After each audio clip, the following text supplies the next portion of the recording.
नमस्कार विद्यार्थी मित्रांनो, MPSC ऑब्जेक्टिव्ह या आपल्या यूट्यूब चॅनलवरती आपले पुन्हा एकदा स्वागत आहे. मित्रांनो, तुम्ही जर आयोगाचा मागच्या वर्षीचा कल पाहता किंवा गेले 2-4 वर्ष जरी आपण पेपर चाळले तरी आयोगाचा एक कल आपल्या लक्षात येतो की गांधी युग जो आजचा आपला महत्त्वाचा टॉपिक आपण निवडला आहे. गांधी युगावरती आयोगाने वारंवार प्रश्न विचारलेले आहेत, त्यामुळे हा घटक आपल्यासाठी खूप जास्त महत्त्वाचा आहे.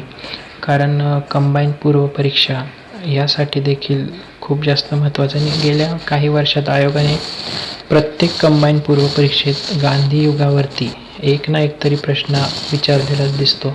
त्या अनुषंगानेच आज आपण गांधी युग हा घटक अभ्यासणार आहोत किंवा त्याच्यावरचे प्रश्न आपण पाहणार आहोत, आयोगाला आलेले प्रश्न. तर वेळ न दवडता आपण आपल्या व्हिडिओला लगेचच सुरुवात करूया. पहिला प्रश्न की चौरी चौरा घटनेनंतर टिंबटिंब ही चळवळ संपुष्टात आली.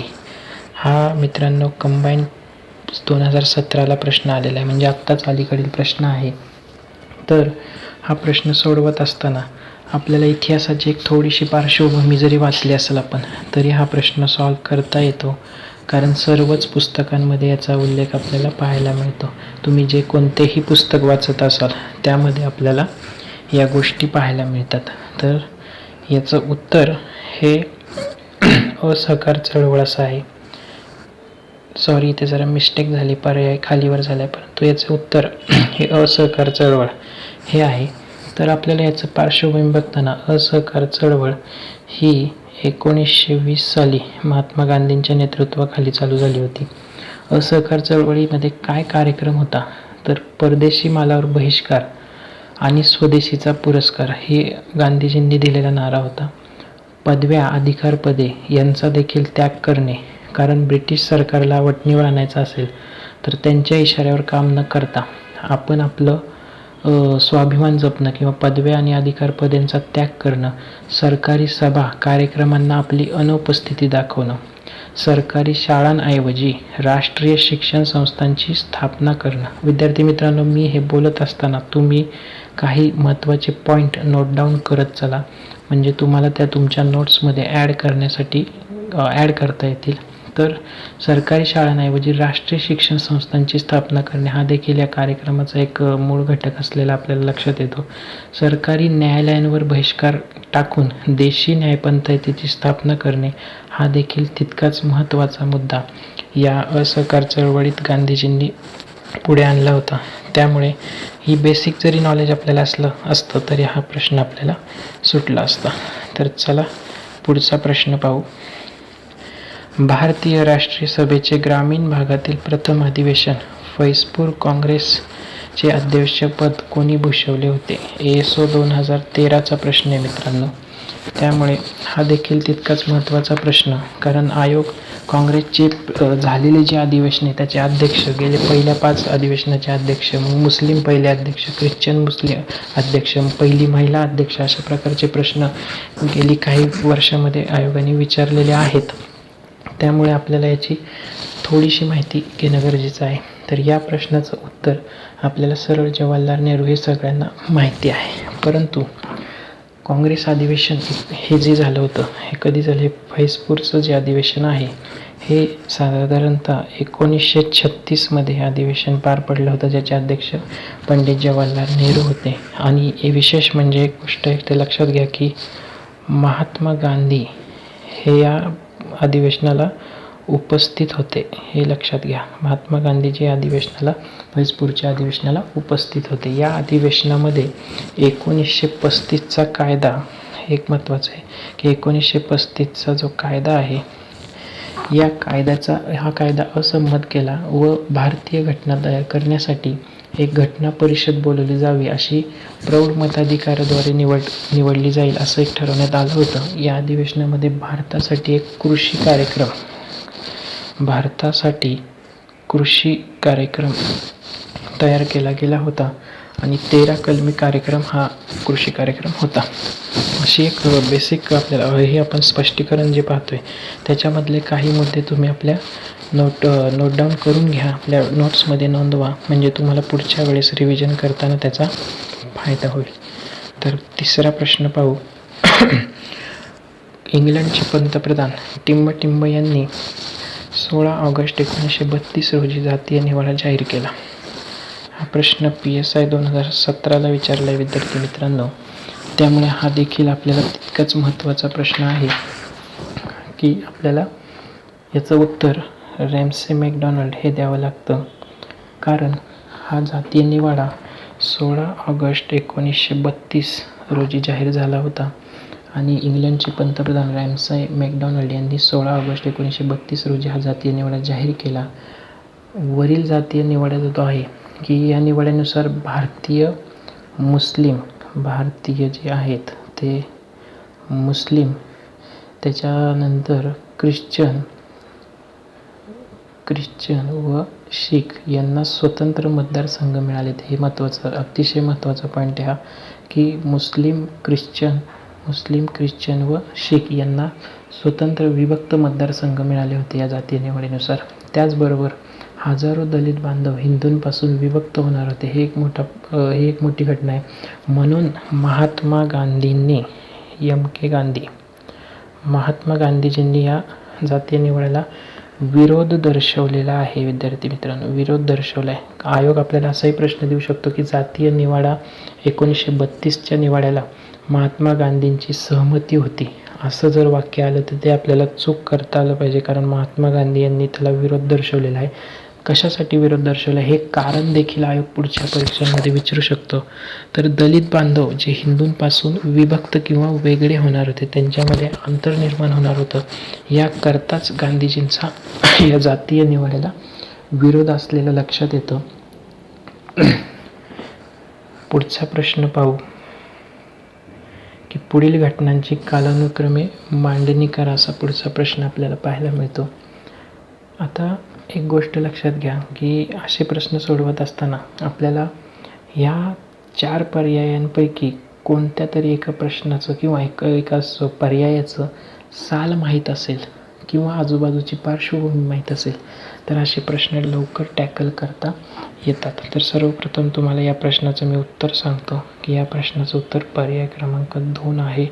ड, क, ब आणि प हे या प्रश्नाचं आपल्याला उत्तर पाहायला मिळतं. तर प्रांतीय द्विदल शासन पद्धती ही जी झाली होती ही 1919चा हा कालखंड आहे.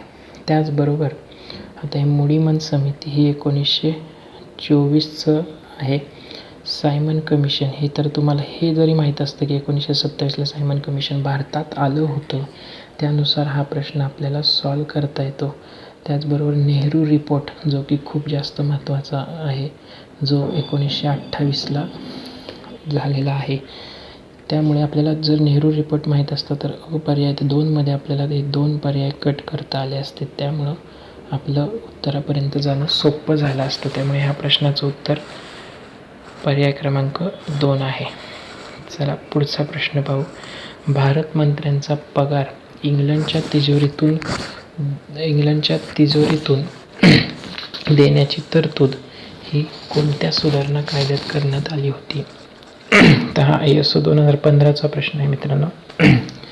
तर या प्रश्नाचं आपल्याला उत्तर देत असताना काही गोष्टी लक्षात घेणं गरजेचं आहे की आपण कायदे करणं, आता चार्टर्ड ॲक्ट असेल, पिट्स इंडिया ॲक्ट असेल, 1919चा कायदा असेल, 1935चा कायदा असेल, 1909चा कायदा असेल, ह्या कायदे आपल्याला वाचून घेणं गरजेचं आहे. कारण आयोग सतत याच्यावरती प्रश्न विचारताना दिसतो आहे. तर या प्रश्नाचं उत्तर आपल्याला 1919चा कायदा हे देता येतं. कारण 1930 ते 1932 या काळात इंग्लंडमध्ये पार पडलेल्या 3 गोलमेज परिषदेतील चर्चेच्या आधारे सरकारने श्वेतपत्रिका जाहीर केली होती आणि त्यानुसारच हा निर्णय घेण्यात आला होता. याशिवाय आपल्याला मुडीमन कमिटी जी आपण मगाशी जोड्या लावांमध्ये बघितलेली आहे की, आणि त्याचबरोबर सायमन कमिशन जे की 1927चं आपण मगाशीच बघितलं.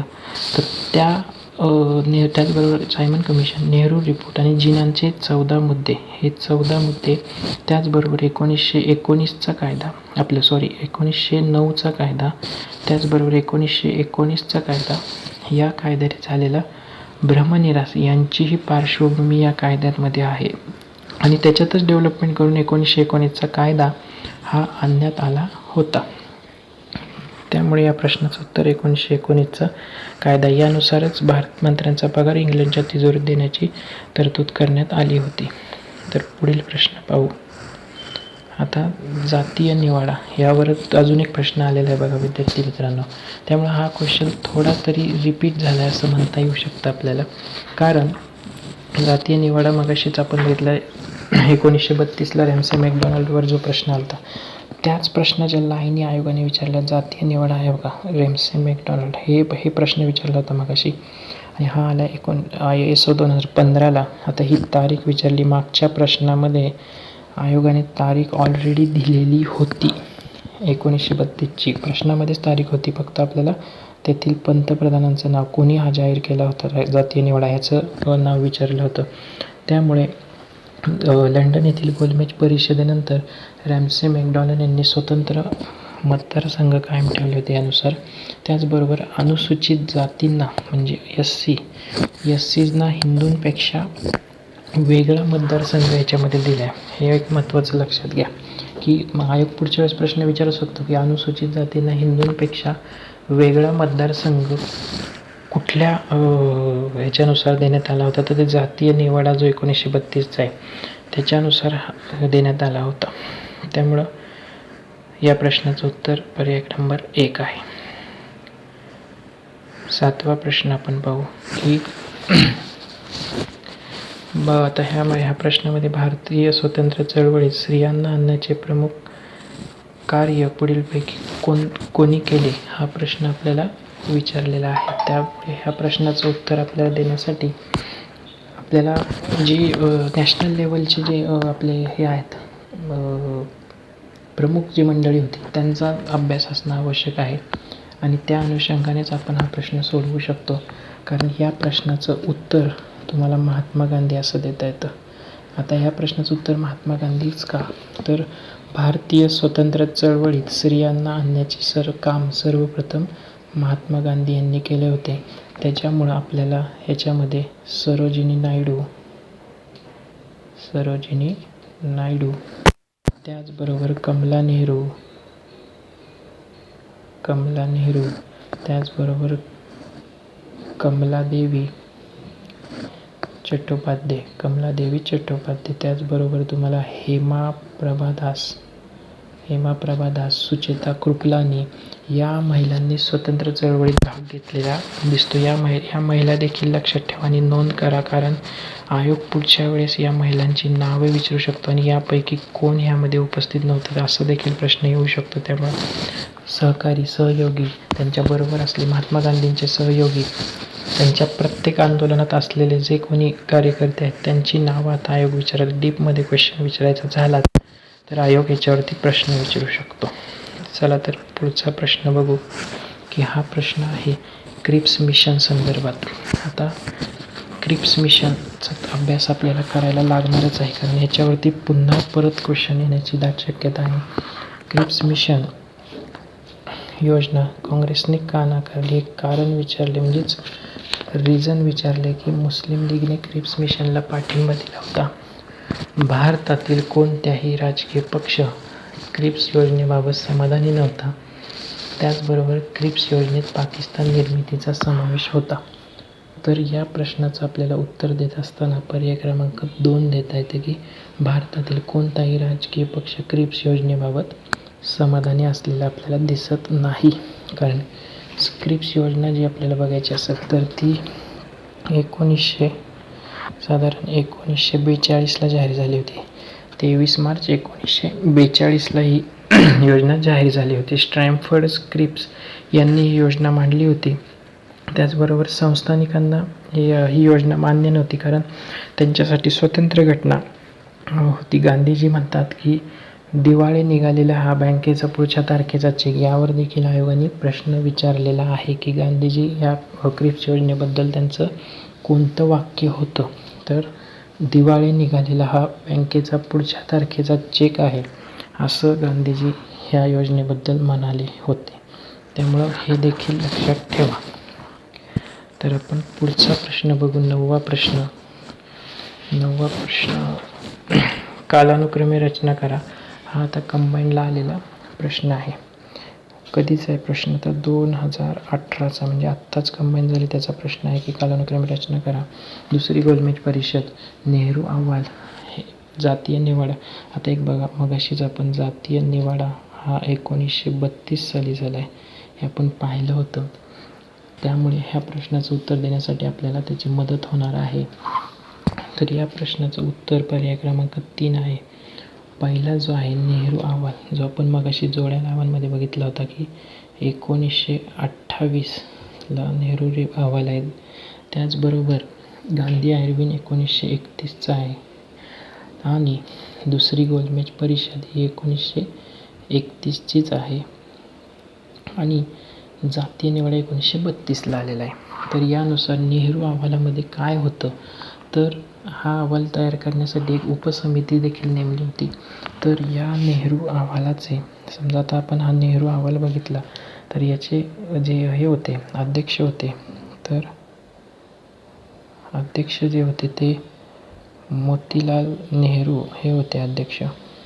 काही ठिकाणी आयोग तुम्हाला फसवण्यासाठी जवाहरलाल नेहरू अध्यक्ष होते असं वाक्य देऊ शकतो, परंतु याच्यामध्ये मोतीलाल नेहरू अध्यक्ष होते. जी नेहरू अहवालात उपसमिती स्थापन करण्यात आली होती त्याचे अध्यक्ष मोतीलाल नेहरू होते.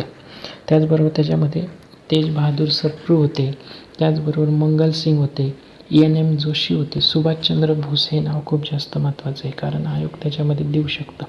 सुभाषचंद्र बोस हे देखील या कमिटीमध्ये होते, उपसमितीमध्ये, ज्याचे अध्यक्ष मोतीलाल नेहरू होते, हे लक्षात घ्या. आणि या कमिटीमध्ये एक विशेष म्हणजे जवाहरलाल नेहरू देखील उपस्थित होते. ते कोण होते, तर ते सेक्रेटरी या पदावर कार्यरत होते त्यावेळेस. म्हणजेच एक लक्षात घ्या की जवाहरलाल नेहरू तुम्हाला अध्यक्ष आहेत असं वाक्य आयोग देऊ शकतो, परंतु जवाहरलाल नेहरू सेक्रेटरी होते हे इथं लक्षात घेतलं पाहिजे.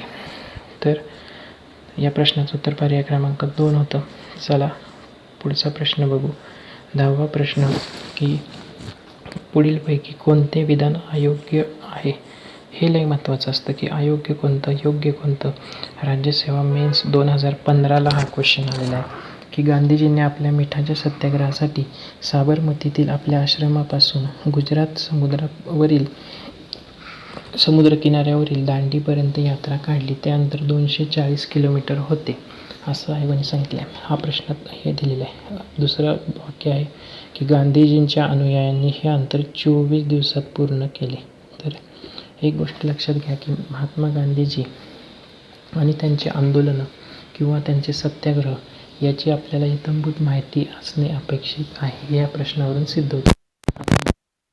त्याचं अंतर जे दिलं आहे की 240 किलोमीटर, तर ते 240 किलोमीटर नसून 240 मैल आहे. आणि किलोमीटरचा विचार केला तर ते किलोमीटर 386 किलोमीटर एवढं ते अंतर होतं. एक गोष्ट लक्षात घ्या, कारण ज्याची ही दांडी यात्रेची जी सुरुवात होती ती सुरुवात 1930 रोजी झाली होती. म्हणजेच साधारण 12 मार्च 1930ला ही सुरुवात झाली आणि त्याचा एंड जो झाला होता या दांडी यात्रेचा तो 5 एप्रिल 1930ला झाला होता. आणि गांधीजींनी कायदा कधी मोडला ही तारीख विचारू शकतात, तर ती तारीख 5 एप्रिल 1930 होती. हे एक तर लक्षात घेतलं पाहिजे. 1930 ही तारीख होती. आणि गांधींनी याच्यामध्ये जर गांधींनी आंदोलन केलं आणि त्यांनी कायदा मोडला तर त्यांना ब्रिटिश शासनाकडून अटक झाली असती आणि होणार होती. हे गांधीजींना आधी माहीत होतं. त्यामुळं अटक जर झाली तर या आंदोलनाचं किंवा दांडी यात्रेचं नेतृत्व कोण करणार यासाठी त्यांनी अगोदरच एक नियोजन केलं होतं.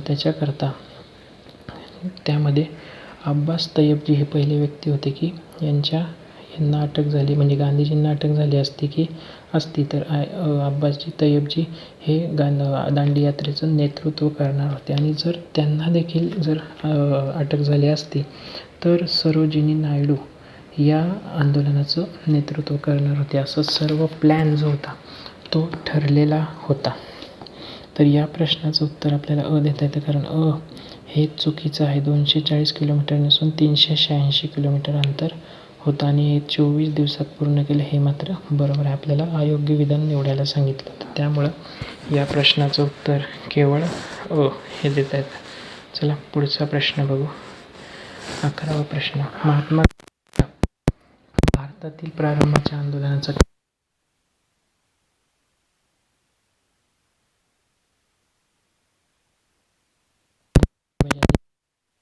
याचा अर्थ आपल्याला ती साल माहीत.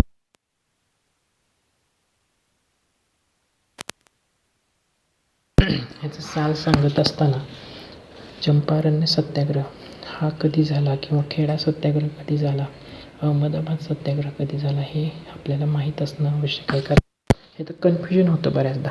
आपल्याला ह्याचं साल लक्षात येत नाही ऐनवेळी परीक्षेत पटकन सॉल्व करण्याच्या नादामध्ये आपल्याला साल लक्षात येत नाही. तर ह्याचं उत्तर तुम्हाला पहिलं सांगतो की ह्याचं पर्याय क्रमांक 3 उत्तर आहे. तर पहिला जो चंपारण्य सत्याग्रह झाला होता तो 1917 साली झाला होता. आणि एक गोष्ट इथं विशेष लक्षात घेण्यासारखी अशी आहे. त्यामुळे तुम्हाला पहिला क्रम सांगतो आणि मग त्याची पार्श्वभूमी सांगतो की पहिला सत्याग्रह 1917ला चंपारण्य, अहमदाबाद 1918 आणि तिसरा खेडा सत्याग्रह 1918 हा क्रम आहे. तर ह्याच्यामध्ये 1917चा जो चंपारण्य सत्याग्रह आहे हा बिहार येथे झाला होता. हे लक्षात घ्या, बिहारमध्ये झाला होता.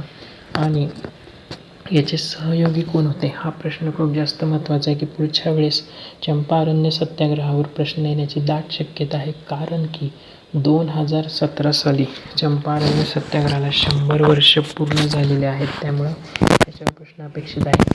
आणि त्या चंपारण्य सत्याग्रहामध्ये गांधीजींचे सहकारी किंवा सहयोगी कोण होते ह्याच्यावरती प्रश्न येऊ शकतो की असा प्रश्न आयोग विचारू शकतो की चंपारण्य सत्याग्रहात गांधीजींचे सहयोगी सहकारी जे खालीलप्रमाणे दिले आहेत त्यातील खालीलपैकी कोण हे सहयोगी नव्हते असा प्रश्न जर आला तर आपल्याला बेसिक सहयोगी माहिती पाहिजेत. तर ते कोण आहे ते मी तुम्हाला आता सांगतो, ते तुम्ही लिहून घ्या. डॉक्टर राजेंद्र प्रसाद हे त्याच्यामधलं पहिलं नाव आहे. JB कृपलानी हे देखील होते. महादेवभाई देसाई होते. नरहरी पारेख होते. त्याचबरोबर MN सिन्हा हे देखील त्याच्यामध्ये होते. आणि हे चंपारण्य जो सत्याग्रह होता तो एका शेतकऱ्याच्या सांगण्यावरून महात्मा गांधीजींनी केला होता, हे इथं लक्षात घ्या. आणि त्या शेतकऱ्याचं नाव आयोग विचारू शकतो की राजकुमार शुक्ल या नावाच्या शेतकऱ्याने गांधीजींना रिक्वेस्ट केली होती किंवा मागणी केली होती की तुम्ही आम्हाला न्याय मिळवून द्या. त्यामुळे चंपारण्य सत्याग्रह झाला होता. आणि त्याचबरोबर आता दुसरा जर आपण बघितलं खेडा सत्याग्रह, तर हा गुजरातमध्ये झाला होता मित्रांनो. तर गुजरातमधले त्याच्यामध्ये देखील आपल्याला सहयोगी सहकारी बघावे लागतील, कारण 2च सहकारी खूप जास्त महत्त्वाचे आहेत खेडा सत्याग्रहामध्ये आणि आयोग त्याच्यावर प्रश्न विचारू शकतो. तर ते सहकारी कोण, तर गुजरात म्हणल्यावर सरदार वल्लभभाई पटेल हे असणारच. त्यामुळं आपल्याला एक अंदाज बांधायला सोपं होतं. सरदार वल्लभभाई पटेल हे एक होते. आणि इंदुलाल याग्निक हे नाव दुसरं आहे. हे खूप जास्त महत्त्वाचं नाव आहे की इंदुलाल याग्निक देखील त्याच्यामध्ये होते.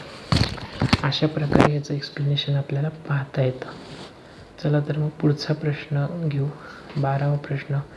निळीच्या उठावाची सुरुवात गोविंद पुरजा-रैतने टिंबटिंब यांच्या नेतृत्वाखाली केली होती. आता हा प्रश्न सोडवत असताना त्याची पार्श्वभूमी आपण पहिलं उत्तर सांगतो की अ व ब हे उत्तर आहे, म्हणजे दिगंबर विश्वास आणि विष्णू विश्वास. तर हे जे निळीचा उठाव झाला होता तो साधारणतः 1859 ते 60 या कालावधीमध्ये झाला होता. आणि तो कुठे झाला होता तर बंगाल प्रांतात झाला होता. निळीचा उठाव जो झाला होता तो बंगाल प्रांतात झाला होता. आणि त्याची सुरुवात जी होती ती नादिया जिल्ह्यातून झाली होती. बघा, नादिया जिल्ह्यामध्ये हे 2 बंधू होते, दिगंबर विश्वास आणि विष्णू विश्वास यांच्या नेतृत्वाखाली या आंदोलनाची सुरुवात झाली होती. तर त्या निळीच्या उठावाचं वैशिष्ट्य काय होतं तर हिंदू मुस्लिम ऐक्य हे खूप जास्त महत्त्वाचं आहे. हिंदू मुस्लिम ऐक्य हे या उठावाचं एक महत्त्वाचं वैशिष्ट्य सांगता येतं. त्याचबरोबर अनुशासित, संघटित व एकजुटीने केलेला हा उठाव होता हे पण सांगता येतं. त्याचबरोबर बंगालच्या बुद्धिजीवी वर्गाचा याला सक्रिय सहभाग मिळाला होता. उदाहरणार्थ हिंदू पेट्रियट नावाचं जे वृत्तपत्र होतं त्याचे संपादक हरिश्चंद्र मुखर्जी. कोण? तर हरिश्चंद्र मुखर्जी. हे नाव विचारू शकतात की हिंदू पेट्रियट हे वृत्तपत्र कोणाचं आहे, तर हरिश्चंद्र मुखर्जी हे या वृत्तपत्राचे संपादक होते. यांनी आपल्या वृत्तपत्राद्वारे सक्रिय सहभाग घेतला होता या आंदोलनात, निळीच्या उठावामध्ये. आणि ख्रिस्ती मिशनरांचा देखील या आंदोलनाला सहकार्य लाभलं होतं किंवा सहयोग लाभला होता. त्यांची एकजूट पाहायला मिळाली होती ख्रिस्ती मिशनरांची या उठावाला.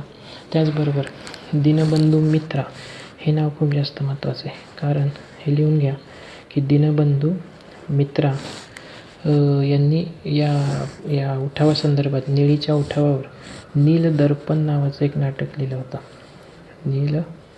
नीलदर्पण नावाचं हे नाटक त्यांनी या उठावासंदर्भात लिहिलं होतं. त्यामुळं अशा प्रकारे या प्रश्नाचं स्वरूप पाहता येतं किंवा स्पष्टीकरण पाहता येतं. पुढचा प्रश्न पाहू. चलेगाव चळवळ. आता चलेगाव चळवळीमध्ये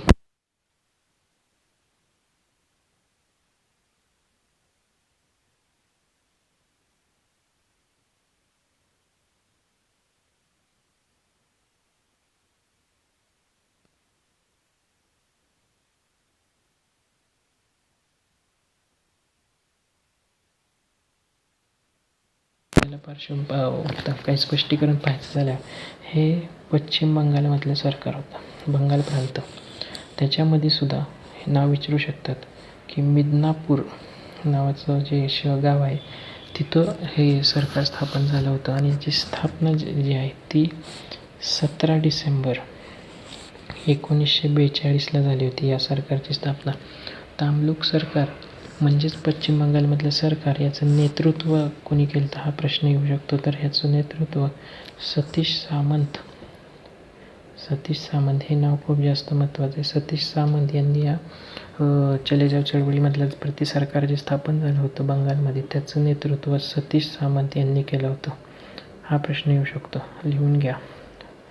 तर पुढचा प्रश्न बघू, 14वा. भारत छोडो आंदोलनात देशात कोठे प्रति सरकार स्थापन करण्यात आले. आता हा प्रश्न सोडवत असताना घाई जर केली तर हा प्रश्न चुकू शकतो, कारण प्रति सरकार म्हणलं की आपल्याला लगेचच सातारा महाराष्ट्र प्रति सरकार जे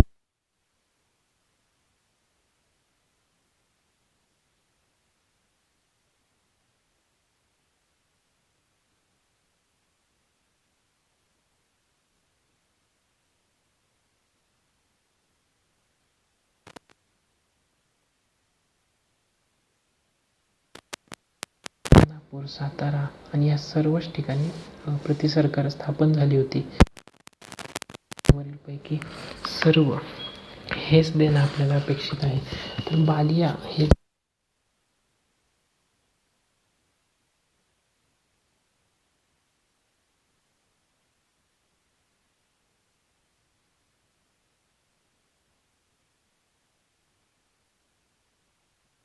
आपल्याला याचं नेतृत्व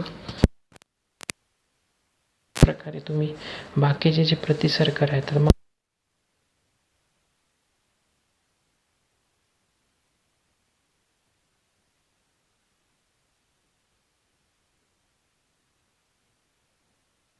आहेत याचा देखील आपण अभ्यास करून ठेवला पाहिजे. तर पुढचा प्रश्न बघू, 15वा. अखिल भारतीय किसान सभेच्या दुसऱ्या अधिवेशनाच्या अध्यक्षस्थानी टिंबटिंब होते. हा प्रश्न PSI 2000 मुख्य 18 म्हणजे आत्ताचाच प्रश्न आहे. म्हणजे अखिल भारतीय किसान सभाच्या दुसऱ्या अधिवेशनाचे अध्यक्ष कोण, तर याचं उत्तर NG रंगा हे या अधिवेशनाचे अध्यक्ष होते. हे आपल्याला पाहता येतं. आता किसान सभा, अखिल भारतीय किसान सभाची स्थापना जी 1936मध्ये झाली होती, तर ही कुठं झाली होती हा प्रश्न येऊ शकतो. तर ती लखनौ या ठिकाणी या सरकारची अखिल भारतीय किसान सभेची स्थापना 1936मध्ये लखनौ येथे झाली होती. तर याचे अध्यक्ष जे होते ते तुम्ही महत्त्वाचं लक्षात घ्या. पहिले अध्यक्ष स्वामी सहजानंद सरस्वती हे त्याचे पहिले अध्यक्ष होते. आणि GN रंगा हे सचिव होते. हे GN रंगा जे आहेत ते सचिव होते. आणि दुसऱ्या अधिवेशनाचे अध्यक्ष GN रंगा होते. त्यामुळे आयोग आपल्याला जर पहिल्या अधिवेशनाचे अध्यक्ष विचारले तर ते स्वामी सहजानंद सरस्वती हे होते, अखिल भारतीय किसान सभेचे. आणि सचिव जर विचारले तर GN रंगाच होते. हे खूप जास्त महत्त्वाचं आहे. पुढे बघू. धन्यवाद मित्रांनो. आजचे प्रश्न समाप्त झालेले आहेत. आता गांधीयुग किती महत्त्वाचं आहे हे तुम्ही प्रिव्हियस इयरचे क्वेश्चन पेपर ॲनालिसिस करून पहा की गांधीयुगावर आत्तापर्यंत आयोगाने किती प्रश्न विचारलेले आहेत. त्यामुळे हा टॉपिक खूप जास्त महत्त्वाचा आहे. 100+ क्वेश्चन आत्तापर्यंत आयोगाने याच्यावरती विचारलेले आहेत. त्यामुळं आपण याचा आढावा घेतलेला आहे. तर पुन्हा एकदा पुढच्या व्हिडिओमध्ये आपण अजून चांगल्या प्रकारे कुठला टॉपिक घेता येईल हे आपण पाहणार आहोत. तोपर्यंत धन्यवाद मित्रांनो. पुन्हा भेटू.